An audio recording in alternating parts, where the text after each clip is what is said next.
ரொம்ப சந்தோஷம் நடக்கும். அதே போல் கணவன் மனைவி சண்டைகள் ஏற்படலாம். அபிராமியில் இருக்கக்கூடிய 90வது பாடலும் படிப்பது குடும்பத்தில் அமைதி நிலவக்கூடிய காலம். அதிகமான நகை, வீடு, நல முதலீடு, செல்வாக்கு, வாகன அமைப்பு, மாற்றம் எல்லாம் யாருக்கு வரும்? கும்பராசிக்காரர்களுக்கு.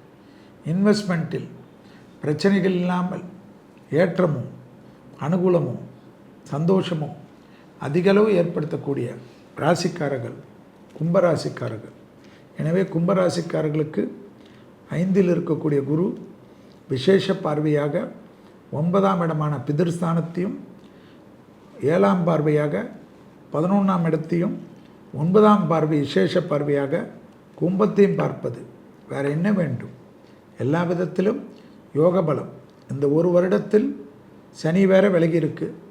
வாக்குவாதத்தில் மட்டும் ஈடுபடாமல் கத்துவது, திட்டுவது, அகங்காரமாக பேசுவது எல்லாம் விட்டுவிட்டு கொஞ்சம் டவுன் டு எர்த் மாறுங்கள். வாழ்க்கை வசந்தத்தை தென்றலை அனுபவிக்கக்கூடிய ராசிக்காரர்கள்.